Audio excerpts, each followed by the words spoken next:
Yine benim hip hop'tan geçecek yerim yok. Mikrofon rayon hip hop bu ya. Bu işin en bayrı hedeli, yapayım da işi yadalı. Yine benim hip hop'tan geçecek yerim yok. Mikrofon rayon hip hop bu ya. Bu işin en bayrı hedeli, yapayım da işi yadalı. Vatanın uzaklarda gezip men hikayemi topladım. Sözlerim attarken yalı kulaklarımı okudum. Şunça yazan görüm okluk adam. Dolabım bir madam, çıkas arasında yok aram. Ömür kıyska, dolaya bilmem durkan okara. Derdine manladı bilecek mi doklara. Tersine gaytam olur deşik gözler sokara. Bir kalkan yasa onda oklara. Arzuğun bağımı durmuşan soramal koparal. Yeke gezme özüngem koşul gitme tokara. Bozulmasın hatarlar, möceğim ayakları nakarlar. Mende varsa kelle tut ya gemilere kayıklarım. Hip hop bu ayaklarım. Yumruğum güçsüz karşı ayakların. Az gelaysa onda üstüne tayakların. Yine benim hip hop'tan geçecek yerim yok. Mikrofon rayon hip hop bu ya.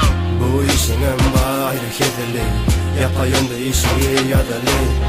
Yine benim hip hop'tan geçecek yerim yok. Mikrofon rayon hip hop bu ya. Bu işin en bayrı hedeli, yapayım da işi yadalı. Yanı dilden az çıkmaz diye yaşlılar.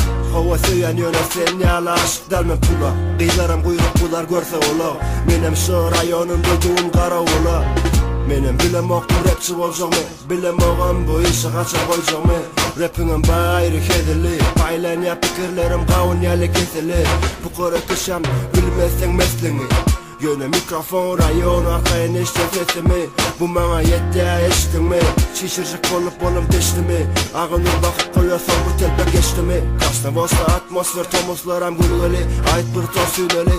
Kıyılarım diye gidip yüzeli. Taşımda onsuzum lala kakya kıyılar. Elleri küydeli. Yine benim hip hop'tan geçecek yerim yok.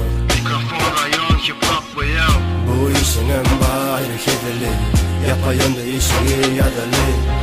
Yine benim hip hop'tan geçecek yerim yok. Mikrofon rayon hip hop bu ya.